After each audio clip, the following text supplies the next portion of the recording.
നിന്നെ ഓർത്തുകൊണ്ട് നിന്റെ ഉമ്മ ഒരിക്കലും പൊട്ടിത്തകർന്ന മനസ്സോടോട് കഴിയാൻ പാടില്ല. നിങ്ങൾക്കറിയുമോ, ചാവക്കാട് ഭാഗത്തിരുന്ന് ഒരു മാസം മുമ്പ് ഒരു പ്രിയപ്പെട്ട ഉമ്മ വിളിച്ചതാ, ഉസ്താദേ എന്റെ പൊന്നുമോൻ എന്റെ അടുത്ത് വന്ന് നിൽക്കുകയാണ്, ഞാൻ നിങ്ങളെ വിളിച്ചതെന്തിരെന്നറിയോ, എന്റെ പൊന്നുമോൻ ഇന്ന് തൗബ ചെയ്തുകൊണ്ട് എന്റെ മുമ്പിൽ വന്നിരിക്കുകയാണ്, എന്റെ കാലിലേക്ക് വീണ് പൊട്ടിക്കരഞ്ഞിട്ട് പൊരുത്തം ചോദിക്കുകയാണ്. ഞാൻ പറഞ്ഞ് പൊരുത്തപ്പെട്ട് കൊടുത്തേട്. ഉമ്മ പറയുന്ന മോന്റെ സ്വഭാവം ഞാനൊന്ന് പറഞ്ഞു തരട്ടെ. നിങ്ങളൊക്കെ പ്രസംഗിക്കാൻ വേണ്ടി ചാവക്കാട് പരിസരത്തൊക്കെ വരുമ്പോ അവിടെയൊക്കെ സ്റ്റേജിലേക്ക് പോകുന്ന ചെറുപ്പക്കാരെ കളിയാക്കിയിരുന്നവനാണവർ, അവരെയൊക്കെ പോകുന്ന കൂട്ടുകാരെ കുറ്റപ്പെടുത്തിയിരുന്നവനാണവർ. എത്രയോ പേര് കളിയാക്കിയിട്ടുണ്ടാകും, വേറെ ജോലിയില്ലടാ, എന്തിനാണ് അവിടെ പോയിരിക്കുന്നതെന്ന് ചോദിക്കുന്നത് മാറി ഒന്ന് കളിയാക്കാൻ വേണ്ടി മാത്രം വിധിക്കപ്പെട്ട കൂട്ടുകാരനായിരുന്നു ഉസ്താദ്. ഒരാളുടെ പ്രസംഗത്തിനും പോവില്ല, ഒരു പള്ളിയിലും നിസ്കാരത്തിന് പോവില്ല. പക്ഷേ ഒരിക്കൽ അവനവന്റെ മൊബൈൽ ഇങ്ങനെ ചർച്ച നടത്തിക്കൊണ്ടുവന്നപ്പോ ഈ വിനീതന്റെ പ്രഭാഷണമാകുന്ന ഉമ്മയെ അറിയുക എന്ന പ്രഭാഷണമുണ്ട്. വന്ന് പറയുകയല്ല, ചെറുപ്പക്കാരാ, ഏതെങ്കിലും ഒരു ചെറുപ്പക്കാർ ഒരു പ്രസംഗം കേട്ടിട്ട് ഒരു മാറ്റം വന്നു പോയാൽ, ഏതെങ്കിലും ഒരു കുഞ്ഞുങ്ങൾക്കൊരു നസീഹത്തിലൂടെ ഒരു മാറ്റം വന്നു പോയാൽ അതിന് പകരമല്ലാതെ ഒരുക്കി വെച്ചിരിക്കുന്ന കബറിന്റെ സുഖം കുടിച്ചുകൊണ്ടാ എന്റെ പ്രിയപ്പെട്ട കൂട്ടുകാരാ നിന്നോട് പറയുന്നത്.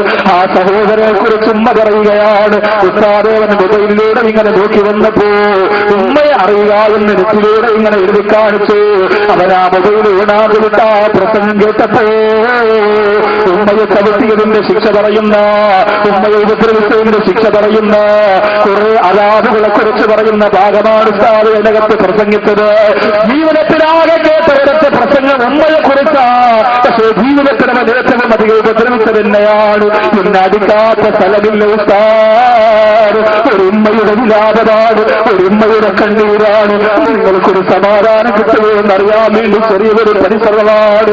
സ്വന്തം മകന്റെ ഉപദ്രവേറ്റുകൊണ്ട് വീടിനകത്ത് പുറത്താരോടും പറയാറ് ആ മകന്റെ കണ്ണുകൂടി ഭയന്നുകൊണ്ട് വീട്ടിനകത്ത് ഒടുങ്ങിക്കടിയുന്ന 9.5 മാസത്തോളം ഒരു കുഞ്ഞിനെ ഉദരത്തിനകത്ത് തുറന്നിട്ട് വേദനയോടെ പ്രസവിച്ച ഉമ്മ, ആ പൊന്നുവേ നിന്നെ നോക്കുമെന്ന് വിശ്വസിച്ച ഉമ്മ, ആ പൊന്നുവേ നിനക്ക് വിട്ടം തരുമെന്ന് കൊതിച്ചു പോയ ഉമ്മ, ഈ ഒരു ഗതികേടല്ലാതെ നിനക്ക് തരാതിരിക്കട്ടെ. ഉസ്താദേ, അവനെന്നെ ഒരുപാട് ഉപദ്രവിച്ചവനാണ്, എന്നെ ചീത്ത വിളിച്ചവനാണ്, ജനങ്ങളുടെ മുന്നിൽ വെച്ച് പരസ്യമായിട്ട് എന്നെ കുറ്റപ്പെടുത്തിയവനാണ്, എല്ലാം ഞാൻ പൊരുത്തപ്പെട്ട് കൊടുത്തു ഉസ്താദേ. പക്ഷേ ഒരു വ്യക്തിക്ക് പൊരുത്തപ്പെട്ട് കൊടുക്കാൻ മനസ്സ് വരുന്നില്ല. ഞാൻ വല്ലാതെ തകർന്നു പോയി. ഒരു തെറ്റെനിക്ക് എന്റെ പൊന്നുപോലെ പൊരുത്തപ്പെട്ട് കൊടുക്കാൻ മനസ്സ് വരുന്നില്ല. ആ തെറ്റെന്താണെന്ന് പേരിച്ചപ്പോ ആ ഉമ്മ പറഞ്ഞു പറയൂ, ചെറുപ്പക്കാരാ ഉസ്താദേ, ഇന്ന് വരെ അല്ലാഹുവിന്റെ വിക്കറല്ലാതെ ഫസാദ് പറയാൻ ഞാൻ പോയിട്ടില്ല, നുണ പറയാൻ ഞാൻ പോയിട്ടില്ല, ഈബത്ത് പറയാൻ ഞാൻ പോയിട്ടില്ല. റസൂലിന്റെ സലാത്ത് കൊണ്ടുവിട്ട് മദീനയിൽ കൊണ്ടുപോകാൻ കൊതിയോടെ പൊട്ടിക്കറന്നുകൊണ്ട് ചാവക്കാട് പരിസരത്തുള്ളോ മഴ പെയ്യുമ്പോ ചേർന്നിരിക്കുന്ന വീട്ടിന്റെ അകത്ത് കഴിയുന്ന പാവപ്പെട്ടവളാണ്. ആരെങ്കിലും മക്കത്ത് പോയിട്ട് വരുമ്പോ അവർ തരുന്ന ചെറിയ കുപ്പിയിലെ സംസം വെള്ളം കൊണ്ടുവന്ന് വീടിന്റെ ഒരു മൂലക്ക് വെച്ചിട്ട് എല്ലാ ദിവസവും അതിൽ നിന്ന് ഒരിടപ്പൊഴിച്ചു കുടിച്ചിട്ട് എന്നെ മക്കത്തെത്തിക്കണേ അല്ല എന്നൊരു യാതൊരു പാവപ്പെട്ടവളായിരുന്നു. പക്ഷേ കഴിഞ്ഞ ഡിസംബർ 31 രാത്രിയിൽ ഉസ്താദ് ചാവക്കാട് കടപ്പുറത്ത് പ്രവാസനം നടത്തുമ്പോ നമ്മളെല്ലാവരും അവിടെ വന്നു. ഉസ്താദ് എന്റെ പൊന്നുപോണെന്ന പ്രസംഗത്തിന് വന്നില്ല, അവൻ കടപ്പുറത്തിന്റെ മറ്റൊരു പോലത്തെ കണ്ണുകുടിച്ചുകൊണ്ട് കൂട്ടാട്ടം നടത്തിയവനാ. ഞാൻ പ്രസംഗം കഴിഞ്ഞ് വീട്ടിലേക്ക് വന്നിട്ടും എന്റെ പൊന്നുമോൻ വന്നില്ല. 2 മണിക്ക് വീട്ടിലേക്ക് വന്ന മകനോട് എവിടെ പോയിരുന്നടാ നീ ഉസ്താദിന്റെ പ്രസംഗത്തിന് വരാത്തരണ്ടെന്ന് പേടിച്ചപ്പോ ദേഷ്യം വന്നുകൊണ്ട് അവൻ കണ്ണുകുടിച്ച് വേദമില്ലാതെ വന്നവനാ. സോഫാ സെറ്റിലേക്ക് എന്നെ മരത്തിൽ കിടത്തി ഉസ്താദ്. അവന്റെ കയ്യിലൊരു കണ്ണുകുപ്പിയുണ്ടായിരുന്നു. ആ കണ്ണിന്റെ അടപ്പെടുത്തിട്ട് കുപ്പിയുടെ വാചകത്തേക്ക് വെച്ചിട്ട് എന്റെ ഉസ്താദേ, അല്ലാഹു റസൂൽ ഹറാമെന്ന് പറഞ്ഞു, ഖുർആൻ ഹറാമെന്ന് പറഞ്ഞ കള്ളു എന്റെ വാചകത്തോട് എന്നെ കുടിപ്പിച്ചു ഉസ്താദ്. എന്റെ പൊന്നുമോന് പൊരുത്തപ്പെട്ടു കൊടുക്കാൻ എന്റെ മനസ്സനുവദിക്കുന്നില്ല. നാളെ മുത്ത് റസൂലിന്റെ ഹൗദുൽ കൗസർ കുടിക്കാൻ വേണ്ടിയിട്ട് ഓരോ ദിവസവും സംസം കുടിച്ച് പൊട്ടിക്കിടന്ന് എന്റെ വാചകത്തേക്ക് എന്റെ പൊന്നുമോന് കല്ലുകുത്തി കുടിച്ചു വന്നപ്പോ എനിക്ക് സഹിക്കാൻ കഴിയുന്നില്ല ഉസ്താദ്. എന്റെ മുമ്പിലിരിക്കുന്ന ചെറുപ്പക്കാരാ, നിനക്കറിയില്ലടോ രക്തപ്പിറപ്പിന്റെ യുവത്വത്തിന്റെ പ്രായത്തില് നീ കാണിച്ചു കൂട്ടുന്ന അപരാധങ്ങളെ കുറിച്ച് നിനക്കറിയില്ല. പക്ഷേ പൊന്നുപോരെ, അല്ലാതെ ലോകത്തിന്റെ ആദാബുകൾ നിന്റെ അടുത്തേക്ക് വരുന്നു എന്ന് നീ മനസ്സിലാക്കണേ. അതുകൊണ്ട് ഒരു ഉമ്മയെ കരയിപ്പിക്കല്ലേ, ഒരു ഭാര്യയെ കരയിപ്പിക്കല്ലേ, ഒരു കുടുംബത്തെ നിലവിളിപ്പിക്കല്ലേ. മഞ്ചാല സഹോ കള്ളുകുടിയനുമായി ആരെങ്കിലും സഹകരിച്ചു പോരാൽ ഹസറഹുല്ലോ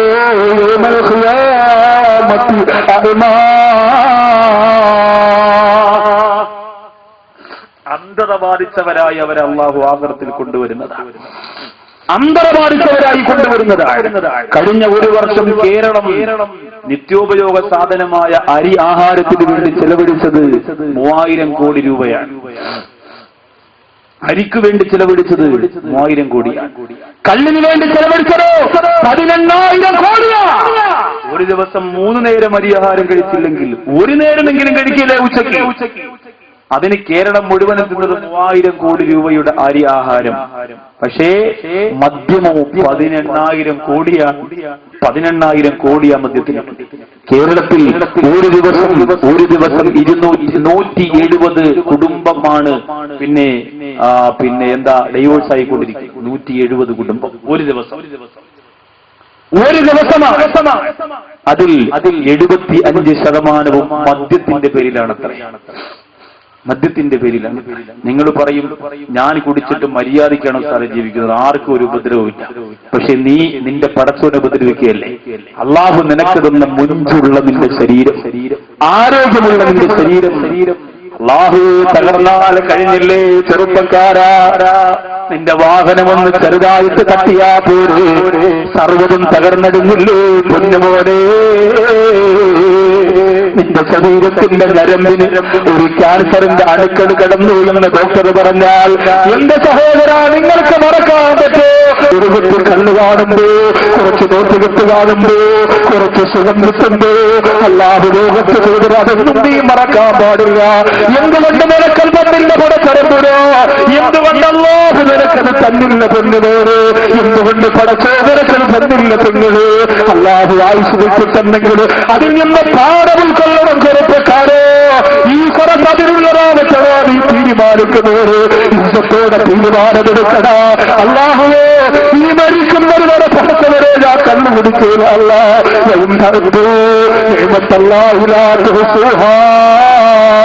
ചെയ്യുന്ന അനുഗ്രഹങ്ങൾ എണ്ണിയാ തീരുവോ ചെറുപ്പക്കാരാ? അള്ളാഹു നമുക്ക് തരുന്ന അനുഗ്രഹം എണ്ണിയാ തീരുവോ? നമ്മുടെ ആരോഗ്യം, നമ്മുടെ സമ്പത്ത്, നമ്മുടെ വീട് എത്ര വശമാ ചെറുപ്പക്കാരോ? എന്ത് സുഖമാ ചെറുപ്പക്കാരാ? എത്ര സന്തോഷമാ മുസ്ലിം പെണ്ണുകള്. പക്ഷെ എന്തിനാണ് ഈ നരകത്തെ പ്രേരിപ്പിക്കുന്ന കള്ളിന്റെ പിന്നാണ് ഈ സമുദായത്തിന്റെ തോട്ടതോടെന്തിനാ? എത്ര വെറുപ്പോടുകൂടി മുത്തരസോട് പറഞ്ഞതെന്നറിയോ?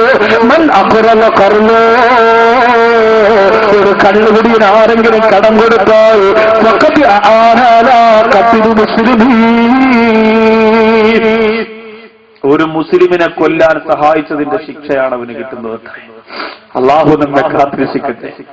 ഒരു കള്ളുകുടിയനെ നിങ്ങൾ സഹായിച്ചാൽ, ഒരു കള്ളുകുടിയന് അവന്റെ ജീവിതത്തിൽ നിങ്ങൾ അവനെ സഹായിച്ചാൽ, കള്ളുകുടിയൻ രോഗിയായപ്പോൾ അവനെ പോയി കാണരുത് എന്ന് മുത്തു റസൂൽ നബി മുഹമ്മദ് മുസ്തഫ സല്ലല്ലാഹു അലൈഹി വസല്ലം. എത്ര അപകടമാണത്! ഇന്ന് പലരും ഹലാലാക്കി വെച്ചിരിക്കുന്നു. ഇന്ന് പലരും അതിന്റെ പേര് മാറ്റി വിസ്കി, ബ്രാൻഡി എന്നൊക്കെ പറഞ്ഞ് പേര് മാറ്റിയിട്ട് അല്ലേ, എത്ര പേരുകൾ, ജിന്ന്, മലക്ക്, ശൈത്താൻ, ഇതൊക്കെയാണ് ഇപ്പൊ കള്ളിന്റെ പേര്. അള്ളാന്റെ റസൂല് പറഞ്ഞു ലോകാവസാനം വരുമ്പോൾ കള്ള് എന്ന് പറയാറ് അതിന് വേറെ പേരുകൾ പറഞ്ഞുകൊണ്ട് സുലഭമായിട്ട് അത് ഉച്ചരിക്കപ്പെടുമെന്ന്. എന്തൊരവസ്ഥയാണ്! മുത്ത റസൂലിന്റെ വാക്ക്, അല്ലാഹുവിന്റെ റസൂല് അങ്ങേക്കല്ലാതെ ലോകത്താർക്കാണ് നബി എങ്ങനെ പറയാൻ കഴിയുക? അങ്ങ് പറഞ്ഞതല്ലോ ലോകത്ത് നടന്നല്ലോ നബിയേ, അങ്ങ് പറഞ്ഞതല്ല ഞങ്ങൾ കണ്ടുകൊണ്ടിരിക്കുന്ന നബിയേ, അങ്ങ് പറഞ്ഞതല്ല ഞങ്ങൾ അറിഞ്ഞുകൊണ്ടിരിക്കുന്ന നബിയേ. കള്ളിനെ കുറിച്ച് അവിടെ നിന്ന് പറഞ്ഞതല്ല. ഇന്ന് കള്ളെന്ന പേര് മാറ്റി പല രൂപത്തിലും പല മോഡലിലും വിപണിയിൽ സജീവത നിലനിർത്തുമ്പോ മുത്ത് നബിയേ അവിടുന്ന് പറഞ്ഞ പോലെ ഞങ്ങൾ ജീവിച്ചുവല്ലാം നബിയേ. ക്യാൻസർ അല്ലാഹു തരാത്തവര്, ട്യൂമർ അല്ലാഹു തരാത്തവര്, തകരാറല്ലാഹു തരാത്തവര്, തരാത്തവര്, ഹാർട്ട് അറ്റാക്ക് അല്ലാഹു തരാത്തവര്, മാരക രോഗമല്ലാഹു തരാത്തവര്, അതിന് നന്ദിയായിട്ടെങ്കിലും ഈ സദസ്സിൽ നിന്ന് തീരുമാനിക്കണം. ഇല്ല അല്ലാ, ഇനി ഒരു അവസരം കിട്ടിയാലും ഞാൻ കുടിക്കൂല അല്ലാ, ഇനി ഒരു അവസരം കിട്ടിയാലും ഞാൻ കുടിക്കൂല അല്ലാ. എന്ന് പറഞ്ഞെന്നറിയോ, ഒരു കള്ളുകുടിയൻ ഒരു വീടിന്റെ പരിസരത്തുണ്ടെങ്കിൽ ആ പരിസരത്തുള്ള പുഴകളിൽ നിന്ന് ഒഴിവെടുക്കാൻ പോലും പാടില്ല എന്നാണ് ഒഴുകുന്ന പുഴയിൽ നിരസില്ല എന്ന് പഠിപ്പിച്ച ഇസ്ലാമിന്റെ അനുചരവൃത്തങ്ങളിൽപ്പെട്ട ഗസാലി ഇമാം പറയുന്നു. കള്ളുകുടിയൻ നടന്നു പോകുന്നതിന്റെ പരിസരത്തുള്ള പുഴ പോലും എനിക്ക് വിഷമമുള്ളതാ. അല്ലാഹുവേ, റോഡിലൂടെ എത്രയോ വാഹനങ്ങൾ കള്ളു വാങ്ങി വെച്ചിട്ട് കടയിലിറങ്ങിയിട്ട് ഒരു ക്ലാസ് തരുവോ എന്ന് പറഞ്ഞ ആ ക്ലാസ്സിനകത്ത് കള്ളൊടിച്ചു കൊടുത്തിട്ട് ആ ക്ലാസ് തിരിച്ച് കടയിലേക്ക് കൊണ്ട് കൊടുക്കുമ്പോ ആ ക്ലാസ്സിൽ പോലും താര കൊടുക്കാൻ പാടില്ല. പ്രിയപ്പെട്ടവര്, എന്തിനേറെ ഇവിടം വരെ ഹറാമാക്കിയെന്നറിയോ? വെറും തമാശയ്ക്ക് ഒരു ഗ്ലാസ് വെള്ളമെടുത്തു, വെറും തമാശയ്ക്ക് ഒരു ഗ്ലാസ് വെള്ളമെടുത്തു. കൂട്ടുകാരിങ്ങനെ പരസ്പരം പറയൂലേ, മാപ്പായും കൊച്ചാപ്പായും കാണിക്കുന്നുണ്ടല്ലേ മക്കൾ വളരുക. അവരിങ്ങനെ വെറുഞ്ചായ ഒഴിച്ചിട്ട് ചിയേഴ്സ് എന്ന് പറഞ്ഞ് പരസ്പരം ഗ്ലാസ് മുട്ടിച്ചിട്ട് കുടിച്ചാൽ അതും ഹറാമാണ്. അത് ഹറാമാണെന്ന് പറഞ്ഞാൽ കള്ളു കുടിച്ചതിന്റെ ശിക്ഷയാ. എന്തേ കരുതി വെറുതെ ഒന്ന് അഭിനയിച്ചാൽ പോലും ഹറാമാണ്. അള്ളാഹു അത്രയ്ക്ക് വെറുപ്പാ, അള്ളാഹു അത് അത്രയ്ക്ക് വേണ്ടെന്ന് പറഞ്ഞെങ്കിൽ പിന്നെ നമ്മൾ ചിലർക്ക് എന്ത് എത്ര രസം. എന്റെ സഹോദരങ്ങളെ, ഡ്യൂട്ടി ഫ്രീയിൽ ഒരിക്കൽ ഞാൻ കണ്ടതാ. അബൂദാബിയിലെ പരിപാടി കഴിഞ്ഞ് വരുമ്പോ എന്റെ കൂടെ വന്ന കാസർഗോഡ് ജില്ലയിലെ ഹംസ എന്ന് പറയുന്ന സഹോദരൻ പറഞ്ഞു, ഉസ്താദെ ഇവിടെ നിന്ന് കുറച്ച് സോപ്പും കുറച്ച് പിന്നെ പാൽപ്പൊടിയും ഒക്കെ നമുക്ക് വാങ്ങാം എന്ന് പറഞ്ഞ് അദ്ദേഹം അത് വാങ്ങാൻ വേണ്ടി നിൽക്കുമ്പോൾ വേഗം എന്റെ അടുത്തേക്ക് വന്നിട്ട് പറഞ്ഞു, ഉസ്താദിന് ഇപ്പൊ വേണമെങ്കിൽ പ്രസംഗിക്കാൻ 2 ദിവസം പ്രസംഗിക്കാനുള്ള ഒരു വിഷയം ഞാനിപ്പോ തരാം, അങ്ങോട്ട് നോക്കാൻ പറഞ്ഞു. വല്ലാഹി ഹക്ക് ഈ മജ്‌ലിസിൽ നിന്നുകൊണ്ട് ഇത്രയും നാള് വാതു പറഞ്ഞ നാവ് കൊണ്ട് നിങ്ങളോട് കള്ളം പറയാൻ പാടില്ല.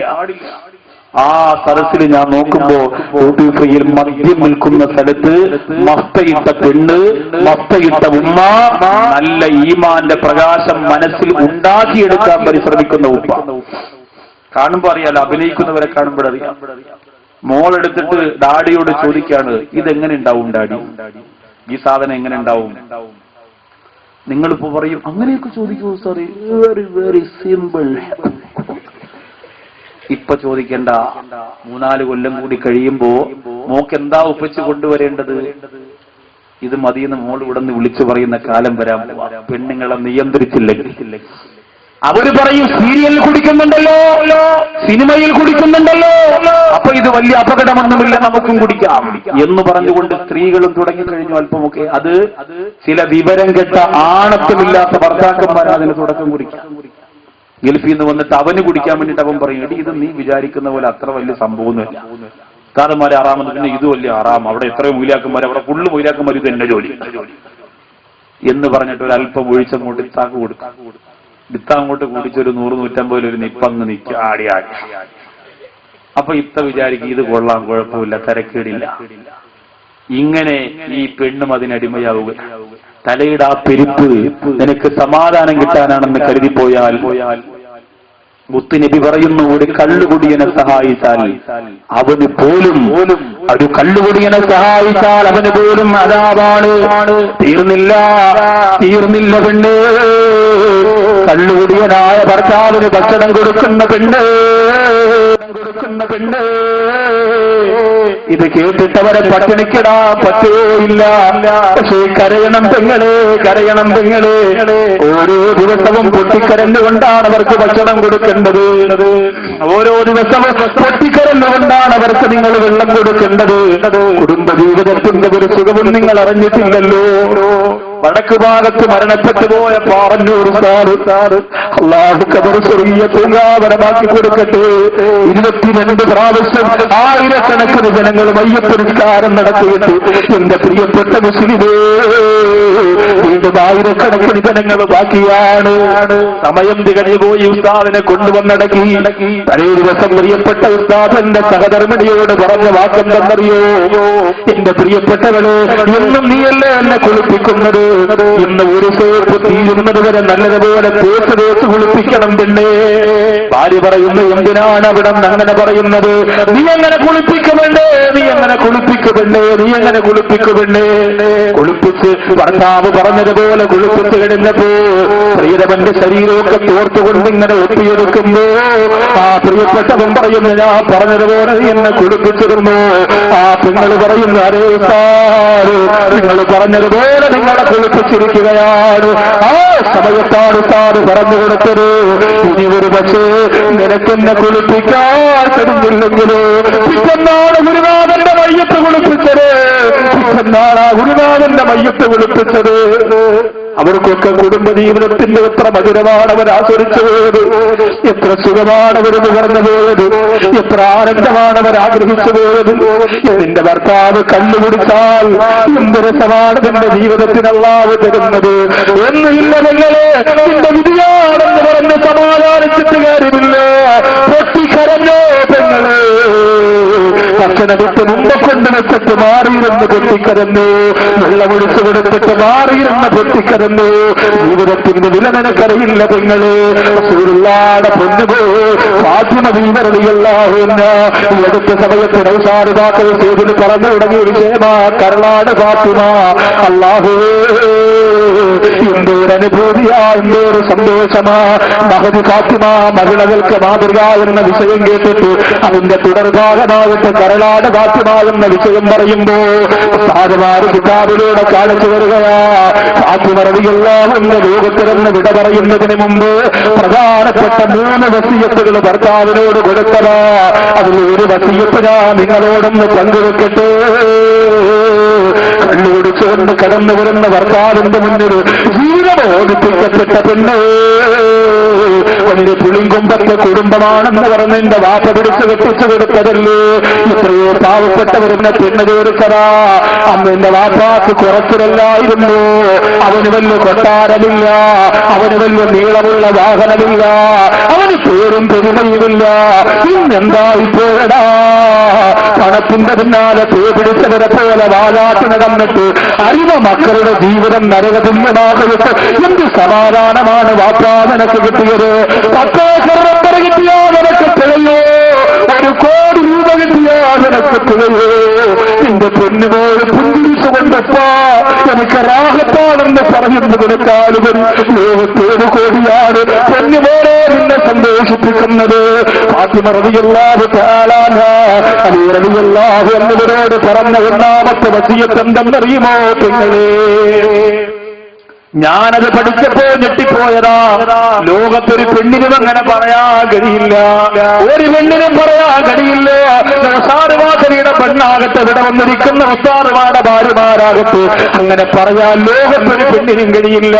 ഫാത്തിമ റളിയല്ലാഹു അൻഹ അലിയാർ തങ്ങളോട് പറയുകയാണ്, ആ മടുപ്പത്തിൽ ഇങ്ങനെ കിടന്ന് പൊട്ടിക്കരുകയാണ്. അലിയാർ ഞങ്ങളുടെ കണ്ണുനീർ തുള്ളികൾ ഫാത്തിമ റളിയല്ലാഹു അൻഹയുടെ മുഖത്തേക്ക് വീഴുമ്പോ, എന്റെ പ്രിയപ്പെട്ടവര്, നിങ്ങൾക്ക് പറഞ്ഞു വരുന്ന പ്രധാനപ്പെട്ട 3 വസിയത്തിലൊന്ന് എന്റെ അലിയാരുകള്, ഞാനിന്ന് മരിക്കുകയല്ലോ, ഞാൻ മരണപ്പെട്ടോ നമ്മുടെ മക്കളെ നോക്കാം, നിങ്ങളെ നോക്കാം. ഉമാമ എന്ന് പറയുന്ന ഒരു പെണ്ണുണ്ട് പെങ്ങളെ, നിങ്ങളോട് വല്ലാത്ത സ്നേഹമാ. ഞാൻ മരണപ്പെട്ടു കഴിഞ്ഞാൽ അവളെ നിങ്ങളൊന്ന് നിക്കാഹ് കഴിക്കണേ എന്ന് ലോകത്തൊരു പെണ്ണിനും പറയാൻ കഴിയാത്ത ഏറ്റവും വലിയ സ്നേഹത്തിന്റെ ഉദാഹരണം കാണിച്ചു കൊടുത്ത റസൂലുള്ളാഹിയുടെ കരളെ ഫാത്തിമ റളിയല്ലാഹു തആല അൻഹ. എന്റെ സഹോദരങ്ങളെ, ആ ഗൗരവം നിങ്ങളുടെ ഭർത്താവിന് അറിയാത്തതുകൊണ്ട് അവൻ കണ്ണുപിടിച്ചു വന്നിട്ട് നിങ്ങളെ ഉപദ്രവിക്കുന്നത്, അവൻ കണ്ണുപിടിച്ചു വന്നിട്ട് നിങ്ങളെ ശകാരിക്കുന്നത്. എത്രയോ കുടുംബത്തിൽ അങ്ങനെ അപകടം നടന്നുകൊണ്ടിരിക്കുകയാ. അല്ലാഹുവിന്റെ റസൂൽ പറയുകയാ, മൻ അത്അമ ശാരിബൽ ഖംരി ലുഖ്മാ, കള്ളുകുടിയെന്ന് ഒരുള്ള ഭക്ഷണം ആരെങ്കിലും കൊടുത്താൽ, കള്ളുകുടിക്കുന്നവന് ഒരുള്ള ഭക്ഷണം ആരെങ്കിലും കൊടുത്താൽ, സല്ലല്ലാഹു അലാ ജസദിഹി ഹയ്യതൻ വഖാരിബാ, അവന്റെ ശരീരത്തിന് വേണ്ടി മാത്രം കബറിന്റെ അകത്ത് പാമ്പുകളെയും തേളുകളെയും അല്ലാഹു നിശ്ചയിക്കുന്നതാണ്. കള്ളുകുടിയന് ഒരു ഉരുള ഭക്ഷണം ഒരാൾ കൊടുത്തു, അഡിക്റ്റായി പോയി ഉസ്താദേ, അതിൽ നിന്ന് മാറാൻ കഴിയും. ആരാ പറഞ്ഞ് മാറാൻ കഴിയില്ല? നിങ്ങളുടെ ശരീരം നിങ്ങളുടെ കയ്യിലല്ലേ? എന്തുകൊണ്ട് നിങ്ങൾക്ക് മാറാൻ കഴിയുന്നില്ല? എന്തുകൊണ്ട് നിങ്ങൾക്ക് മാറാൻ കഴിയുന്നില്ല? അല്ലാഹുവിന്റെ റസൂൽ നബി മുഹമ്മദ് മുസ്തഫ സല്ലല്ലാഹു അലൈഹി വസല്ലമ തങ്ങൾ പറഞ്ഞു കൊടുക്കുകയാണ്, ഒരു ഊരുള്ള ഭക്ഷണം ഒരു കല്ലുകുടിയന് നിങ്ങൾ കൊടുത്താൽ അവന്റെ ശരീരത്തിന് വേണ്ടി അള്ളാഹു തീരുമാനിക്കുന്നു ഹയ്യത്തം അക്കാരിബ, പാമ്പുകളെയും തേളുകളെയും. അറിയോ, ഈ അടുത്ത് ഒരു സഹോദരൻ ഫേസ്ബുക്കിൽ വന്ന ഒരു ഖബറിന്റെ ഫോട്ടോ കൊണ്ടുവന്ന് കാണിച്ചു. ഫേസ്ബുക്ക് ഒരു വലിയ ദുരന്തമായി മാറിക്കൊണ്ടിരിക്കുന്നു, അത് പറയാതിരിക്കാൻ നിവൃത്തിയില്ല. എല്ലാ വീട്ടിലും ചെറുപ്പക്കാരും ഇപ്പൊ മൊബൈൽ എടുത്ത് വെക്കും. ഇതെന്നെ ജോലി. നെല്ല് ഉമ്മാമാര് പണ്ട് ചിക്കിയിടുന്ന പോലെ ഇങ്ങനെ. ഇപ്പൊ ചോറ് കൊണ്ടുപോകുമ്പോ വെച്ചാലും എന്തുകൊണ്ടുമ്പോ വെച്ചാൽ ഇതെന്നെ ജോലി. ഇങ്ങനെ ആക്കി അങ്ങനെ ആയിപ്പോയത്. പക്ഷെ അതിനിടയിൽ ചില ബുദ്ധിമാന്മാരായ സുഹൃത്തുക്കൾ മനസ്സിൽ തട്ടുന്ന ചില ചിന്തനീയമായ ചിത്രങ്ങൾ ആ ഫേസ്ബുക്കിലൂടെ അയക്കലുണ്ട്. അതിൽപ്പെട്ട ഒരു ചിത്രം ഈ അടുത്തൊരു കൂട്ടുകാരൻ കൊണ്ടുവന്ന് കാണിച്ചു. ഒരുപാട് ഖബറുകളുടെ ഫോട്ടോ അങ്ങനെ മൊബൈലിലൂടെ ഞാൻ കണ്ടിട്ടുണ്ട്. പക്ഷെ ഇത് ഞാൻ കണ്ടപ്പോ വല്ലാതെ ഞെട്ടിപ്പോയി. ഖബറിന്റെ അകത്ത് ഇത്ര പോലും, ഇത് വിശാലമായ രീതിയിലുള്ള പ്രസംഗ പീഠമാണ്, ഇതിന്റെ പകുതി പോലും ഇല്ലാത്ത പുള്ളക്കുടിയുടെ അകത്ത് ഒരു മയ്യത്ത് കിടക്കുകയാണ്. അവിടെ കിടന്നുകൊണ്ട് 6 അടി മണ്ണിന്റെ മുകൾ ഭാഗത്തേക്ക് ഒരു മയ്യത്ത് നോക്കുമ്പോൾ കാണുന്ന രംഗമുണ്ടല്ലോ. 6 അടി മണ്ണിന്റെ മുകൾ ഭാഗത്തേക്ക് ഒരു മയ്യത്ത് നോക്കുമ്പോൾ ഉണ്ടാകുന്ന രംഗം, ആ രംഗമാണ് ഈ ഖബറിന്റെ അകത്ത് കിടന്നിട്ട് ഇങ്ങനെ നോക്കുമ്പോ കാണുന്ന രംഗമാണ് ഇങ്ങനെ മൊബൈലിന്റെ ഫോട്ടോയിൽ ഇങ്ങനെ പതിച്ചു വെച്ചിരിക്കുന്നത്. ഒന്ന് ചിന്തിച്ചു നോക്കിയേ നിങ്ങൾ, മനസ്സിൽ വ്യക്തിപരമായിട്ട് നിങ്ങളൊന്ന് ആലോചിച്ചു. ഞാൻ മരണപ്പെട്ടാൽ ഖബറിന്റെ അകത്ത് എന്നെ കൊണ്ടുവച്ചാൽ, ആ ഖബറിന്റെ അകത്ത് കിടന്നിട്ട് ഞാൻ ഒരു പക്ഷേ മലർന്നു നോക്കിയാൽ, കഫം പുടവയിലൂടെ എല്ലാവരും അടുത്ത് മുകളിലാണ്, ഉമ്മയെ ഇറക്കി വെച്ചു, ഉപ്പയെ ഇറക്കി വെച്ചു, ഇനി മണ്ണിടുകയാണ്. അങ്ങനെ മണ്ണിടാൻ പോകുമ്പോ നീ മുകളിലേക്ക് നോക്കിയാൽ അതിന്റെ മുകൾ ഭാഗത്ത് കാണുന്ന രംഗമൊന്ന് ചിന്തിക്കുകയോ ചെറുപ്പക്കാരാ. എന്തേ നിനക്ക് ബോധമില്ലാത്തതാ, എന്തേ നിനക്ക് ചിന്തിക്കാൻ കഴിവില്ലാത്തതാ. അല്ലാഹുവേ ഞങ്ങളെ കാത്തുരക്ഷിക്കറമ്പേ. അവിടെയാണ് സ്വർഗത്തിന്റെ ഊർലീങ്ങൾ സഹോദരനെല്ലാവരും എനിക്ക് വേണമെന്ന് പറഞ്ഞുകൊണ്ട് ചാറ്റം പിടിച്ചത് എവിടെയാണ്? സ്വർഗത്തിന്റെ അനുഗ്രഹങ്ങൾ വെട്ടിക്കൊടുത്തത് എവിടെയാണ്? ആ ഖബറിന്റെ അകത്ത് കിടന്ന് മുകളിലേക്ക് നോക്കുന്ന റഹ്മത്തിന്റെ മലക്കുകൾ നിന്ന് സന്തോഷത്തോടെ താരാട്ടുപാടും അവർക്ക് നിനക്ക് വരുമോ എന്റെ പ്രിയപ്പെട്ട ചെറുപ്പക്കാരാ? പക്ഷേ നീ കള്ളുകുടിയന് ഭക്ഷണം കൊടുത്തോ, കള്ളുകുടിയന് നീ വെള്ളം കൊടുത്താ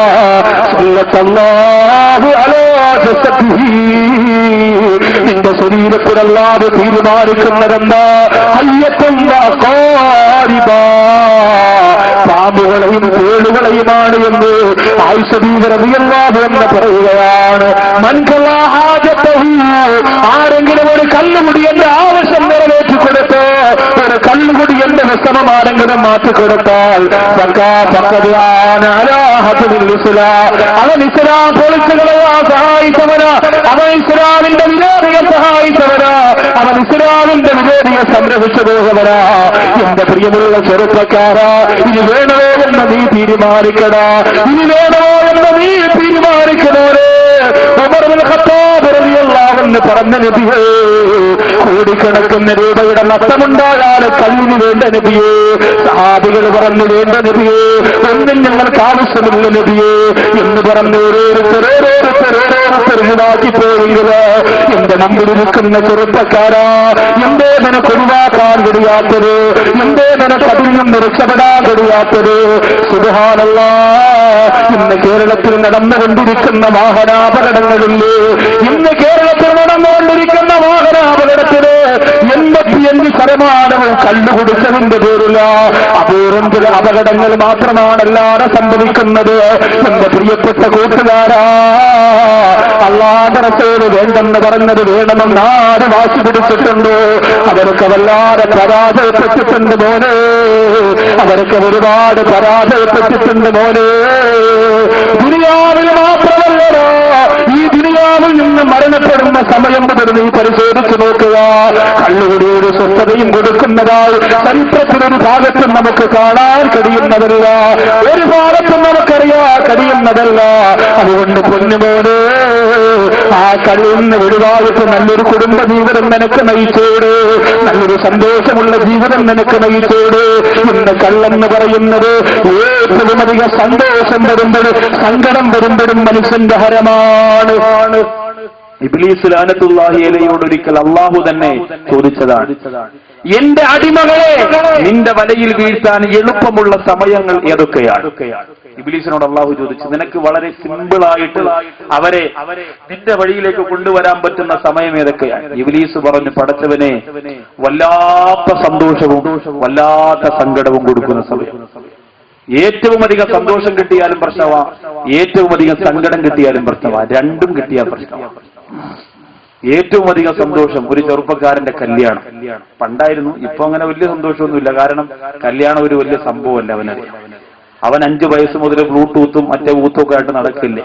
അപ്പൊ അവന് വലിയ പ്രയാസമൊന്നുമില്ല. ഇതൊക്കെ എത്രയോ, നിങ്ങൾ ആലോചിച്ച്, 15-14 വയസ്സുള്ള ഒരു പൊന്നുമോൻ ഉമ്മയുടെ നഗ്നചിത്രം ഫേസ്ബുക്കിൽ ഇട്ടിരിക്കുക. അള്ളാഹു നമ്മയൊക്കെ കാത്തിരിച്ചിട്ടെ. അടുക്കള ജോലി ചെയ്തുകൊണ്ടിരിക്കുന്ന ഉമ്മ, മക്കളെ പേടിക്കേണ്ട കാലഘട്ടമാണ് ഉമ്മ. 15 വയസ്സുള്ള മകൻ വീട്ടിലുണ്ടെങ്കിൽ ബാത്റൂം പരിശോധിച്ചിട്ടേ ഒരു ഉമ്മാക്ക് ബാത്റൂമിനകത്ത് നിന്ന് കുളിക്കാൻ പറ്റുള്ളൂ. പേടിയാ, ക്യാമറ വെച്ചിട്ടുണ്ടോ എന്ന് പേടിയാ. നാം ഭക്ഷണം കൊടുക്കുന്ന നമ്മുടെ മക്കൾ നമ്മ അത്ര വൃത്തികേടോടുകൂടി നമ്മെ കാണുന്ന ഒരു രംഗത്തിലേക്ക് സംസ്കാരം അടുപ്പതിച്ചു പോയെങ്കിൽ കുറച്ചു നാളുകൾ കഴിയുമ്പോൾ കള്ള്, ഇപ്പൊ ആ നിയമം വന്നിട്ട് മാറ്റിയതാണെന്ന് തോന്നുന്നു. ഇപ്പൊ കഴിഞ്ഞ ഒരു പത്രവാർത്തയിൽ കണ്ടതാണ്, കള്ള് നമ്മുടെ വീട്ടുമുറ്റത്ത്, ബാറിൽ പോണ്ട, ക്യൂ നിൽക്കണ്ട. ഇപ്പൊ നമ്മുടെ ഇപ്പോ ഈ ബെൽറ്റ്, വയറ് കുറയ്ക്കാനുള്ള ബെൽറ്റ് ഈ നമ്പറിലൊക്കെ കൊണ്ട് ഞെക്കിയാൽ മതി, അപ്പോഴേ വീട്ടിൽ കൊണ്ടുവരൂലേ. എക്സസൈസ് ചെയ്യാനുള്ള മിഷ്യൻ, വയറ് കുറയ്ക്കാനുള്ള പിന്നെ ബെൽറ്റ്, അടുക്കളയിലെ ഉപകരണങ്ങൾ, മുട്ട വീണുടഞ്ഞു പോയാൽ മുട്ട തുടച്ചെടുക്കാനുള്ള, വീട് ക്ലീൻ ചെയ്യേണ്ട സാധനമൊക്കെ താത്തമാര് മിസ്കോൾ അടിച്ച് അണ്ണന്മാര് കൊണ്ട് ഓട്ടം തന്നെ. ഇതുപോലെ ഒരു മിസ് കോൾ അടിച്ചാൽ കള്ള് നിങ്ങളുടെ വീട്ടിലാണ്. ഏത് ബ്രാൻഡ് വേണമെന്ന് പറഞ്ഞു കൊടുത്താൽ മതി. പുല്ല് പറിയം വേണോ, പിടിച്ചു പറിയം വേണോ, നിന്ന് തുള്ളണത് വേണോ, കമന്നടിക്കണത് വേണോ, അള്ളണത് വേണോ, എന്ത് വേണോന്ന് പറഞ്ഞാൽ അപ്പോഴേ കൊണ്ടുവരും. പുല്ല് പറിയനൊക്കെ കുടിച്ചാൽ പിന്നെ 1-ാം തീയതി കമന്നത് കിടന്നാൽ 30-ാം തീയതി വരെ പുല്ല് പറി എന്നെ ജോലിയാ. പള്ളി പറഞ്ഞിക്കൊണ്ടായി കൊടുത്താൽ കബർ വൃത്തിയാക്കാം ഓരോ വലിയ വരുന്നാൽ. ഇതൊക്കെയല്ലേ, ഇതൊക്കെ വാങ്ങി കൊടുത്തിട്ടുണ്ട് പ്രിയപ്പെട്ടവരെ. നിങ്ങൾ ഓർത്തു നോക്കി, മദ്യത്തിന്റെ പരസ്യം ഞാൻ നേതൃത്വം കൊടുക്കുന്ന രാജ്യത്തിന്റെ ക്രിക്കറ്റിൽ മദ്യത്തിന്റെ പരസ്യം എന്റെ ഷർട്ടിൽ, എന്റെ ബനിയനിൽ വെക്കാൻ പാടില്ല എന്ന അഭിമാനത്തോട് പറഞ്ഞ മുസ്ലിം കായിക ശക്തിയുടെ ഓജസ്സിന് അല്ലാഹു കൊടുക്കുന്ന പ്രതിഫലം എത്രയായിരിക്കുമെന്നറിയോ? അതൊക്കെയാണല്ലോ പവർ. അവിടെയാണ് ഈമാനിന്റെ കരുത്തവിടെ. ചങ്ക് പൊട്ടിപ്പോയാലും എന്റെ അല്ലാഹുവിനെ കാണിച്ചു കൊടുക്കുക അവിടെയാണ്.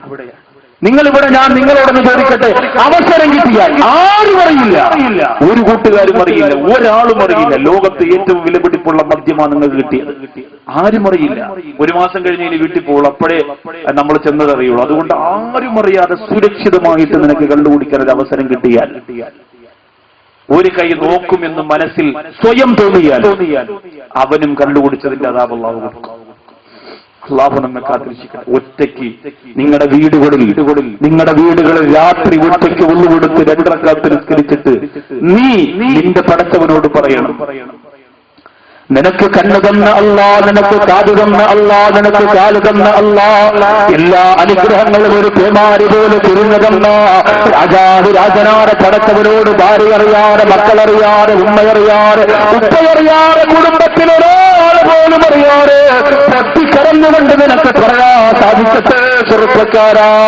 ആവശ്യങ്ങളിൽ നിന്നുകൊണ്ട് പറയുക, അല്ല, ഇത് ഞാനും നീയുമായിട്ടുള്ള സംസാരമാണ് റബ്ബേ.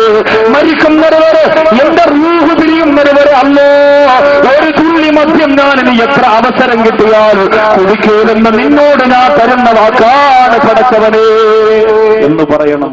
ഖത്തർ എന്ന് പറയുന്ന രാജ്യത്ത് മലപ്പുറം ജില്ലയുടെ പെരിന്തൽമണ്ണയിൽ നിന്ന് പോയ ഒരു സഹോദരൻ റൂമിന്റെ അകത്ത് ആത്മഹത്യ ചെയ്തു. എന്തിനാ? അവിടെ ചെന്നപ്പോൾ ഇവിടത്തെ കള്ളുകുടി കാരണം അതിൽ നിന്ന് അവരെ ഒന്ന് രക്ഷപ്പെടുത്താൻ വേണ്ടി ആ ഖത്തറിലേക്ക് വിട്ടത്. അവിടെ ചെന്നപ്പോൾ അവന് കള്ള് കിട്ടുന്നില്ല. കാരണം പരിചയമാകുന്നതേ ഉള്ളൂ. 2 ആഴ്ച കഴിഞ്ഞാൽ ചിലപ്പോൾ കിട്ടും, കമ്പനിയൊക്കെ ആയ. പരിചയമാവുന്നതേ ഉള്ളൂ. റൂമിന്റെ അകത്ത് കിടന്ന് വല്ലാത്ത സ്വസ്ഥത, സ്ഥിരം കുടിക്കുന്ന സമയമാകുമ്പോ വല്ലാത്ത അവസാനം ആ പ്രിയപ്പെട്ട ചെറുപ്പക്കാരൻ കൂട്ടുകാരെ ഫോൺ വിളിച്ചിട്ട് പറഞ്ഞു, ഞാൻ എന്റെ തല ചെവരിലിടിച്ച് പൊട്ടിക്കാൻ പോവാ, എനിക്ക് കള്ളു കുടിക്കാതിരിക്കാൻ കഴിയുന്നില്ല. കണ്ടു അതിന്റെ അപകടം. പിശാച് അവസാനം അവനെ എടുത്തടിക്കുകയാണ്. എന്ത് ചെയ്തു? ഒരു തുണ്ട് കയറി ആ റൂമിന്റെ അകത്ത് പേരിൽ ആ സഹോദരന്റെ മലപ്പുറം ജില്ലയുടെ പെരിന്തൽമണ്ണ സ്വദേശിയായ അക്ബർ എന്ന സഹോദരന്റെ ജീവിതം അവസാനിപ്പിച്ചത് സമയത്ത് കള്ളു കിട്ടാത്തതിന്റെ പേരിൽ. ഈ സമുദായത്തിന്റെ യുവാക്കളൊക്കെ ഞെട്ടി വീഴുമ്പോ ഓരോ പ്രാവശ്യവും വല്ലാതെ പൊട്ടിക്കരഞ്ഞു പോകുന്നവനാ ഞാൻ. എന്റെ പ്രിയപ്പെട്ടവരെ, ഇന്ന് വള്ളക്കടവ് പള്ളിയിൽ എന്റെ പ്രിയ സഹോദരനാണ് കാട്ടുപുറാക്കൽ പള്ളിയിലടക്കം ആഫീസ് എന്ന് പറയുന്ന പൊന്നുപോന വേണ്ടി ദ്വാരത്തുമ്പോ എല്ലാരെ പൊട്ടിത്തകർന്നത് എന്തിനെന്നറിയോ? 17, 18, 20, 25 വയസ്സാറ് ഇസ്ലാമിന്റെ ചുണക്കുട്ടന്മാരാകേണ്ടുന്ന പ്രിയപ്പെട്ട ചെറുപ്പക്കാരിങ്ങനെ നഷ്ടപ്പെട്ടു പോകുമ്പോ അത് സഹിക്കാൻ പറ്റൂല ചെറുപ്പക്കാരാ, അത് താങ്ങാൻ പറ്റൂല മുസ്ലിമേ. എന്റെ മഞ്ഞമലയുടെ ഉമ്മമാരോട് ചോദിക്കുകയാ, നിങ്ങളുടെ മക്കൾ എത്ര പേരായി കസേരയിലുള്ളത്? നിങ്ങളുടെ മക്കൾ എത്ര പേരാണ് ഈ കസേരയിലുള്ളത്? ഇപ്പോഴും പൂരപ്പറമ്പ് നിറങ്ങുന്ന, ഇപ്പോഴും ബുധരേതിന്റെ മുമ്പെടുക്കുന്ന, ഇപ്പോഴും പ്രിയപ്പറമ്പ കപ്പാത്ത് ബഹളം നിൽക്കുന്ന എത്രയോ ചെറുപ്പക്കാരൻ ഉമ്മമാരെ നിനക്ക് കാണാ. ഇവിടെ വന്നിരിക്കുന്ന പുന്നോമന മക്കളെ കണ്ടു. ഒരുപക്ഷെ എല്ലാവരും ഇടായില്ലെങ്കിലും ഏതെങ്കിലും ഒരു ചെറുപ്പക്കാരനെങ്കിലും ശരിയാണ് സാറേ, ശരിയാ എന്ന് പറഞ്ഞുകൊണ്ടിരുന്നായ എന്റെ പ്രിയപ്പെട്ടവരെ രക്ഷപ്പെടമല്ലോ. അതുകൊണ്ട് എന്തിനാണ് ഈ അടിമത്തം ചെറുപ്പക്കാരാ? ത്തിന്റെ ചങ്ങലക്കെട്ടുകളെ വലിച്ചെറിഞ്ഞിട്ട് ഹിദായത്തിന്റെ പേമാരിയിലേക്ക് മടങ്ങി വന്നോ പൊന്നുമോന്, മടങ്ങി വന്നോ പൊന്നുമോന്. കള്ളെന്ന് പറയുന്ന ഏറ്റവും വലിയ മാരക വിശത്ത ജീവിതത്തിൽ നിന്ന് തുടച്ചു മാറ്റിയിട്ട് ഇജ്ജത്തുള്ള ചെറുപ്പക്കാരനായിട്ട് ജീവിച്ചോ, ഇജ്ജത്തുള്ള ചുണക്കുട്ടനായിട്ട് ജീവിച്ചോ. അല്ലാഹുവിന്റെ റസൂൽ നബി മുഹമ്മദ് മുസ്തഫ സല്ലല്ലാഹു അലൈഹി വസല്ലമ തങ്ങൾ ആയിഷ ബീവി റളിയല്ലാഹു അൻഹ പറഞ്ഞു കൊടുക്കുകയാ, കള്ളിന്റെ ഭയാനകരമായ അവസ്ഥകളെ പറഞ്ഞു കൊടുക്കുകയാ. അല്ലാഹുവിന്റെ റസൂൽ പറഞ്ഞു കൊടുക്കുന്നത് എങ്ങനെയെന്നറിയോ? ഇബ്ലീസിന്റെ കാര്യം പറഞ്ഞിട്ട് ഞാൻ ഇബ്ലീസ് മടങ്ങി വരികയാ. ഏറ്റവും അധികം സന്തോഷമുണ്ടാകുമ്പോ അവരെ ഞാൻ വലയിലാക്കുമല്ല, ഏറ്റവും അധികം സങ്കടമുണ്ടാകുമ്പോഴും ഞാൻ വലയിലാക്കുമല്ല. വാപ്പ മരിച്ചു പോകുമ്പോൾ അന്ന് രാത്രിയിൽ അവന് പാർട്ടിയാണ്, ഉമ്മ മരിച്ചു പോകുമ്പോ പാർട്ടിയാണ്, ഭാര്യ പ്രസവിച്ച് 2 മക്കളും മരിച്ചു പോയാ അതിന്റെ പേരിൽ അവന് പാർട്ടിയാണ്. അല്ലാഹു, എത്ര സങ്കടം വന്നാലും കള്ളുപിടിയാണ്, എത്ര സങ്കടം വന്നാലും കള്ളുപിടിയാണ്. എന്നാ സന്തോഷം വന്നാലോ, ശമ്പളം കൂടുതൽ കിട്ടിയാലോ, ഭാര്യ പ്രസവിച്ചാലോ, ജീവിതത്തിന്റെ ഏറ്റവും വലിയ സന്തോഷമാകുന്ന വിവാഹമുണ്ടല്ലോ, കല്യാണമുണ്ടല്ലോ. ഒരു ചെറുപ്പക്കാരന്റെ മനസ്സിൽ ഏറ്റവും വലിയ സന്തോഷത്തിന്റെ പൂത്തിരി കത്തുന്ന ദിവസമാ. ആ സന്തോഷത്തിന്റെ തലേ ദിവസം കണ്ടുപിടിച്ച് വൃത്തികേടുകളെ കാണിക്കുന്ന ചെറുപ്പക്കാരാ. പണ്ട് മലബാറിലും കണ്ണൂരിലും കാസർഗോഡും മാത്രമുണ്ടായിരുന്ന വിവാഹ മാമാകത്തിന്റെ പരിഗണകള് എന്ന തിരുവനന്തപുരത്തിന്റെ കടമെടുത്തോ എന്ന് സംശയിച്ചു പോകുകയാണ്. എന്റെ മുമ്പിലിരിക്കുന്ന ചെറുപ്പക്കാരോ, അല്ലാഹുവിനോട് ഒരല്പമെങ്കിലും സ്നേഹമുണ്ടെങ്കിൽ, പടച്ചവനോട് ഒരല്പമെങ്കിലും നന്ദി നിനക്കുണ്ടെങ്കിൽ, അല്ലാഹു എന്തെല്ലാം നിനക്ക് തന്നടാ, അല്ലാഹു എന്തെല്ലാം നിനക്ക് തന്നു പോര്. എറണാകുളം ജില്ലയുടെ മാറമ്പള്ളിയിൽ പ്രസംഗം കഴിഞ്ഞപ്പോ അല്ലാഹുവേ, 23 വയസ്സ് പ്രായമുള്ള പ്രിയപ്പെട്ട സാധിക്കുന്ന ചെറുപ്പക്കാരനെ കണ്ടുപോയതാ. 7 മാസത്തിന് മുമ്പ് വാഹനാപകടം നടന്നതാ. ഇന്ന് കാലനക്കാൻ പറ്റുന്നില്ല, കയ്യനക്കാൻ കഴിയുന്നില്ല, വായു തുറന്ന് സംസാരിക്കാൻ കഴിയുന്നില്ല. വല്ലപ്പോഴും ഒന്ന് വായു തുറക്കുമ്പോ പ്രിയപ്പെട്ട ഉപ്പയാണ് സ്പൂണിലൂടെ വെള്ളവും പാലും മരുന്നൊക്കെ ഒഴിച്ചു കൊടുക്കുക. ഒരു മയ്യത്തിന് കാവലിരിക്കുന്ന ഉപ്പ, അതുപോലെ കാത്തിരിക്കുന്ന ഉമ്മ ഭ്രാന്ത് പിടിച്ചവരെ പോലെ ആയിരിക്കുകയാണ്. ഉസ്താദേ, ഞാൻ കുളിച്ചിട്ട് എത്ര ദിവസമായെന്നറിയോ, ഭക്ഷണം കഴിച്ചിട്ട് എത്ര ദിവസമായെന്നറിയോ, എന്റെ പൊന്നാരെ പൊന്നുപോൽ ഇങ്ങനെ കിടക്കുന്ന കണ്ടിട്ട് എനിക്ക് താങ്ങാൻ കഴിയുന്നില്ല. എന്റെ മഞ്ഞമലയിൽ അല്ലാഹു ആരോഗ്യം തന്ന ചെറുപ്പക്കാരാ, നിന്റെ ഒരു ഞരത്തൊന്ന് തെറ്റിയാ മറിയടോ. നീ മൂക്കപ്പം കുടിച്ച കണ്ണ് നിന്നെ രക്ഷപ്പെടുത്താൻ വരുവോ? നിന്റെ കൂട്ടുകാർ നിന്നെ സഹായിക്കാൻ വരുവോ? എന്തൊക്കെയാണ് നീ പോത്തങ്കോട് മലമറിച്ചത്? എന്തൊക്കെയാ നീ 16-ാം മൈലിൽ മലമറിച്ചത്? ഒരു കുട്ടി കണ്ണുകെട്ടിയപ്പോ സ്വന്തം മാതാവിന് കൂട്ടിക്കൊടുക്കാൻ മനസ്സ് കാണിച്ച കാടക്കം മരണിച്ചതോടെ മനസ്സിന്റെ ഉടമകളാക്കി നിന്ന മാറ്റ കല്ലിന് സാധിച്ചു പോരെങ്കിൽ ചെറുപ്പക്കാരാ അടിമത്തത്തിന്റെ ചങ്ങലക്കെട്ടുകളെ വലിച്ചെറിയ പൊന്നുപോര് ഈ ഡിസംബർ 31 നമുക്കതിനുള്ളതല്ലടാ. ഈ ഡിസംബർ 31 നമുക്കതിനുള്ളതല്ലടാ. മലപ്പുറം ജില്ലയുടെ മാറന്തേരൂര് ഈ ഡിസംബർ 31 ഔസാദ് രാജാവ് പ്രസംഗിക്കുന്നത് മദ്യത്തെക്കുറിച്ച് മാത്രമാ. അവിടുത്തെ സംഘാടകരാരെന്നറിയോ? എന്റെ മഞ്ഞമലയിലുള്ള ശ്രീകുമാറും പ്രസന്നനും സന്തോഷും സുരേഷും രമേശും പ്രദീപും ഒക്കെ പഠിച്ചുകൊള്ളുക. മലപ്പുറം ജില്ലയുടെ മാറന്തേരൂര് ഔസാദ് രാജയുടെ പ്രസംഗത്തിന് 100 സംഘാടകരുണ്ടെങ്കിൽ അതിൽ 25 പേരും ഹൈന്ദവ മതത്തിൽപ്പെട്ട സംഘാടകരാണ്. ഉസ്താദേ, നമുക്കതൊന്ന് ഒഴിവാക്കിയെടുക്കണം ഉസ്താദേ. നമ്മുടെ നാട്ടിൽ കണ്ണുപിടിച്ചുകൊണ്ട് മാരകരോഗത്തിനടിപ്പെട്ട എത്രയോ പേരുണ്ടെന്നറിയോ? എനിക്കൊരേ ഒരു നിർബന്ധതയുള്ളൂ എന്റെ പ്രിയപ്പെട്ട കുട്ടന്മാര്. നമ്മളും മരിച്ചു കിടന്നോ നമ്മുടെ മയ്യത്തിന്റെ അരികിലേക്ക് അല്ലാഹുവേ ഒരു കള്ളുകുടിയനെയും നീ കൊണ്ടുവരല്ലോ. അത് രാഷ്ട്രീയ നേതാവാകട്ടെ, അത് പ്രസ്ഥാനത്തിന്റെ പ്രവർത്തകരാകട്ടെ, അതിന്റെ നാട്ടിലെ കൂട്ടുകാരാകട്ടെ, കൊണ്ടുവരാ പാടില്ലടാ.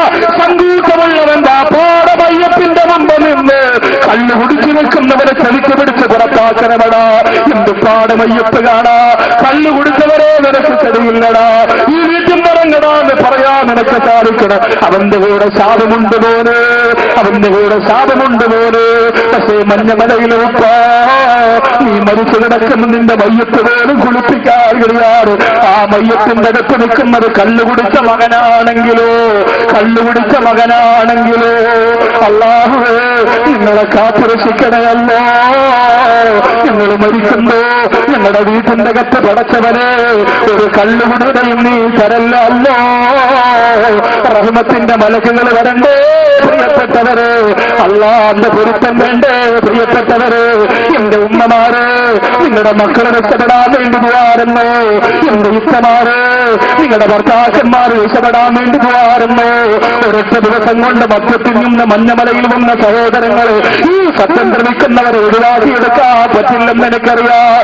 3-4 ആഴ്ച കൊണ്ട് വള്ളക്കടവിൽ ഞാൻ പറഞ്ഞുകൊണ്ടിരിക്കുന്നത് മദ്യമാ. അൽഹംദുലില്ലാഹ് 1, 2, 3 തീരുന്നത് ആ പള്ളിയുടെ വിരിമാറിൽ പൊട്ടിക്കരന്നുകൊണ്ട് മുത്തറസൂലിനെ കുറിച്ച് 3 ദിവസം പ്രഭാഷണം നടത്തുന്നു. അതിന്റെ സമാപന ദിവസം അവിടെ ചരിത്രമോ. എത്രയോ ചെറുപ്പക്കാരന്റെ വീട്ടിലേക്ക് പോവുകയാ. ഇറങ്ങിക്കൊല്ലണം ഉസ്താദുമാരെ, ഇറങ്ങിക്കൊല്ലണം എന്റെ പ്രിയപ്പെട്ട ചെറുപ്പക്കാര്. നിങ്ങൾ പറയും അവർ കുടിക്കുന്നെങ്കിൽ കുടിക്കട്ടെ, നമുക്ക് നമ്മുടെ കാര്യം നോക്കിയാ പോരാ.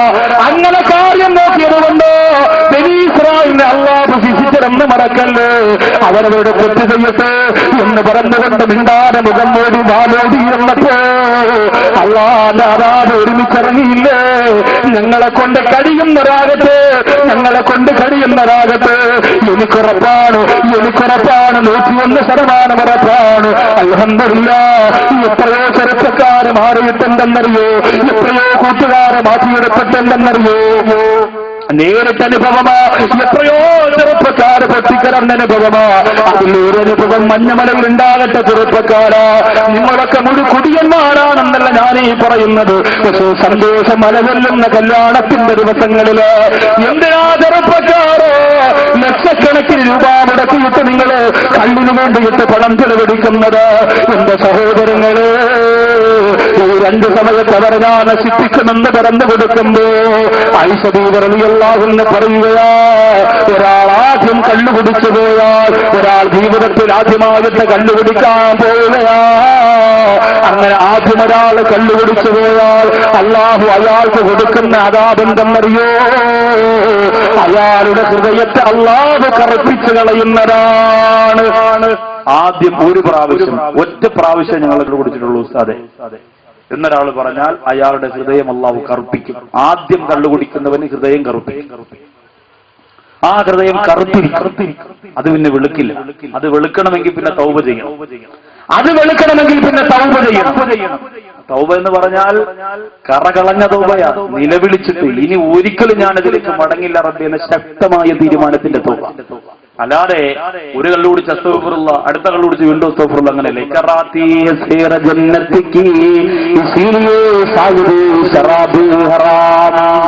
ഈ കള്ളു കുടിച്ചപ്പോൾ അതിന്റെ സുഖവും രസവും ഞാൻ അറിഞ്ഞപ്പോഴാണ് പടച്ചവനെ എന്തുകൊണ്ടാണ് നീ ഇത് ഹറാമാക്കിയെന്ന് മസ്തല എനിക്കിപ്പോഴാണ് മനസ്സിലായത് എന്ന് കണ്ടുകുടിച്ചുകൊണ്ട് ഒരു കവി പറഞ്ഞതുപോലെ തോന്നുന്ന പോലെ എന്റെ പ്രിയപ്പെട്ടവരെ തൗബ നിനക്ക് പറഞ്ഞിട്ടില്ല.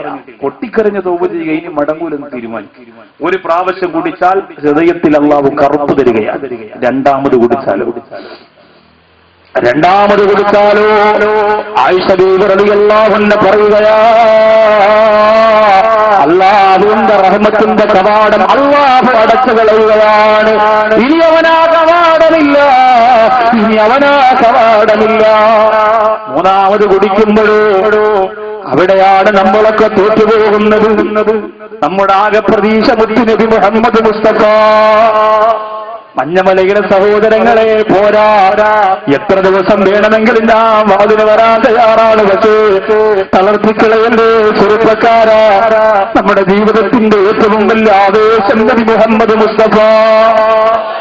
അല്ലാഹു ഈ സലാത്ത് സ്വീകരിക്കട്ടെ. എന്റെ പ്രിയപ്പെട്ടവരെ, മൂന്നാമതൊരാള് കണ്ടുപിടിക്കുന്നു.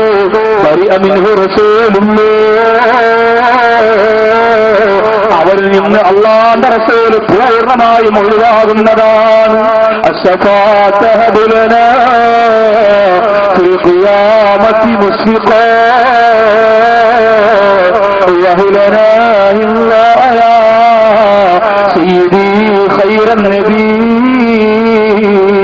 മുത്തുനബിയേ, അങ്ങയുടെ സ്വഭാവത്തല്ലാതെ പ്രതീക്ഷയില്ല നബിയേ.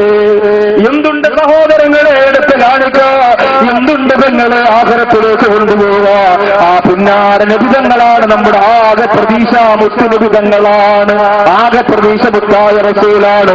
ആ മുത്തുനബിതങ്ങൾ കല്ലുകുടിക്കുന്നവരിൽ നിന്ന് ഒഴിഞ്ഞു പോവുകയാ. ഇന്നനാ നെറുജൂയില കൈസി ഹൗദിക്കൽ അല്ലാസ് യൗമനസിരി കിതാബിയാ സയ്യിദി ഖൈറൻ നബി. അല്ലാഹുവേ, അവരിൽ കൗസറിന്റെ ഭാഗത്തേക്കതല്ലാതെ എനിക്ക് കഴിയൂലടാ. റസൂലുള്ള നിന്നിൽ നിന്ന് ഒഴിവാകുകയോ, മുത്തുനബി നിന്നിൽ നിന്ന് ഒഴിവാകുകയാണ്. എന്റെ പെങ്ങള്, വെള്ളക്കടവ് മുസ്ലിം ജമാഅത്തിലെ മദ്രസയിൽ പോകാത്ത ഒരു പെങ്ങള്, മദ്രസയിൽ പോയിട്ടില്ല. ഞാനിവിടെ ചെന്നതിന് ശേഷം വനിതാ ക്ലാസ് തുടങ്ങിയതിന് ശേഷം മാത്രം തലമറച്ച പെങ്ങളാ. ഖുർആൻ ഓതി പഠിച്ചു പോയ പെങ്ങളാ.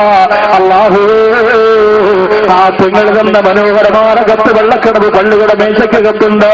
എന്നിട്ട് ഫോൺ വിളിച്ചുകൊണ്ട് പൊട്ടിക്കരന്നുകൊണ്ട് പറഞ്ഞിറങ്ങുന്നറിയൂ, ഉസ്താദേ, എന്റെ ജീവിതത്തിന് വലിയ ആഗ്രഹമായിരുന്നു. മദ്രസയിൽ പോയിട്ടില്ല, പക്ഷേ മനസ്സിലുള്ള മുത്തുനബിതങ്ങളോടുള്ള മഹബ്ബത്താ. ലക്ഷക്കണക്കിന് സലാത്താണ് ആ പൊന്നുപോൽ നാവുകൊണ്ട് ചൊല്ലി തീർത്തു പോയത്. ആ പെങ്ങളിൽ നിന്ന് ഉസ്താദ് പ്രവാചക പ്രേമമെന്നത് ഒരു കല്ലിന്റെ മാസ്മരികത പോലെ എന്റെ തലയ്ക്ക് പിടിച്ചിരിക്കുകയാണ് സാറ്. എന്റെ പൊന്നാറ് സാറ്, ഒരു ദിവസം ഞാൻ എന്റെ മുത്തുതങ്ങളെ സ്വപ്നം കണ്ടു സാറ്. ഒരു വെള്ളിയാഴ്ച രാവിലെ സ്വപ്നം കണ്ടുപോയി. വെള്ളക്കടവിലെ പാവപ്പെട്ട ചോരി പ്രദേശത്ത് കോളനിയിൽ കഴിയുന്ന ഉമ്മയാണ്. റസൂലുള്ളാഹിക്ക് പിന്നെ കോളനിയുന്നുണ്ട്, റസൂലുള്ളാഹിക്ക് പിന്നെ ചോരി പ്രദേശമൊന്നുണ്ടോ? അല്ലാഹുവിന്റെ റസൂലിന്റെ പാവപ്പെട്ടവരെന്ന് പണക്കാരെന്നുണ്ടോ? ഒക്കെ റസൂലിന്റെ മനസ്സിളക്കി കൊടുത്താൽ മഞ്ഞമലയുടെ മനോഹരമായ മഞ്ഞ് വീഴുന്ന ഉള്ളറയിലേക്ക് നിങ്ങളോ മദീനയുടെ നേതാവ് നബി മുഹമ്മദ് മുസ്തഫ സല്ലല്ലാഹു അലൈഹി വസല്ലമ തങ്ങൾ കടന്നു വരുന്നതാ പെങ്ങള്, കടന്നു വരുന്നതാ പെങ്ങള്. അല്ലാഹു അതിനുള്ള ഭാഗ്യം നിനക്ക് തരട്ടെ. ആ പെങ്ങള് പറയുന്നു, സാറേ, എനിക്കൊരു യോഗ്യതയുമില്ല, എത്ര അനുഭവം അതുപോലെ ഉണ്ടായെന്നറിയോ? അതുപോലെ മദ്രസയിൽ 3ാം ക്ലാസ് വരെ മാത്രം പഠിച്ച ഒരു പ്രിയപ്പെട്ട സഹോദരൻ 4 ദിവസം മുമ്പ് വടകരയിൽ കോട്ടക്കിലെന്ന് പറയുന്ന കുഞ്ഞാലിമരക്കാർ ഷഹീദിന്റെ നാട്ടിൽ പ്രസംഗിച്ചപ്പോ അല്ലാഹു ആ സരസ്വതി വന്ന് കെട്ടിപ്പിടിച്ചിട്ട് പറഞ്ഞതാ, ഉസ്താദേ, നിങ്ങൾ ഉസ്താദുമാർക്ക് വേണ്ടി ദുആരക്കുണ്ട്, എനിക്ക് ഉസ്താദില്ല. 3ാം ക്ലാസ് വരെ പഠിപ്പിച്ച ഉസ്താദുമാരാരെന്ന് എനിക്കറിയില്ല, എനിക്ക് ഖുർആൻ ഓതാൻ അറിയില്ല. നിങ്ങൾ പറഞ്ഞല്ലോ നല്ല നല്ല ബന്ധങ്ങളുണ്ടെങ്കിലാണ് ആഖിറത്തിൽ വിജയിക്കുക എന്ന്. എന്റെ ഉസ്താദേ, ഞാൻ ഇന്നലെ ഒരു സ്വപ്നം കണ്ടു ഉസ്താദേ, ഇന്നലെ ഒരു സ്വപ്നം സ്വപ്നം കണ്ടു സാറ്. നിങ്ങളെപ്പോഴും പൊട്ടിക്കരന്നുകൊണ്ട് പ്രസംഗിക്കാറുണ്ടല്ലോ കാളമ്പാടി ഉസ്താദിനെ കുറിച്ച്. ഒരു മുടികതിരിയുടെ വെട്ടത്തിരുന്നുകൊണ്ട് ബുഖാരി എന്ന കിതാബ് സ്വർണ്ണിക്കുന്ന കോരക്കകത്ത് പ്രിയപ്പെട്ട വിദ്യാർത്ഥികൾക്ക് പറഞ്ഞെടുക്കാം. മനസ്സ് കാണിച്ച മനംമാറ്റത്തിന്റെ ഈമാനിന്റെ മാറ്റുടിയെ ബഹുമാനപ്പെട്ട കാളമ്പാടി ഉസ്താദിന് എനിക്ക് ഉസ്താദുമാരില്ലല്ലോ, എനിക്ക് ദീനുമാര് ബന്ധമില്ലല്ലോ. ഈ അടുത്താണ് ഞാൻ ഫാത്തിഹ സൂറത്ത് പഠിച്ചത്, ഈ അടുത്താണ് ഞാൻ ഉസ്താദം തുടങ്ങിയത്. പക്ഷേ എന്റെ പ്രിയപ്പെട്ട ഉസ്താദ് ഇന്നെന്റെ ഉസ്താദ് കാളമ്പാടി ഉസ്താദാണ്. ഞാൻ ചോദിച്ചെങ്ങനെയാണ് കാളമ്പാടി ഉസ്താദിനെ കണ്ടിട്ട് പോലുമില്ലല്ലോ. ആ സഹോദരൻ പറയുന്ന ഉസ്താദ് എപ്പോഴും ഇങ്ങനെ പ്രസംഗിക്കുമ്പോ ഞാൻ ഫോട്ടോയിലൂടെ കണ്ടതാ, ഇതാണ് കാളമ്പാടി ഉസ്താദ് എന്ന് മനസ്സിലാക്കിയതാ.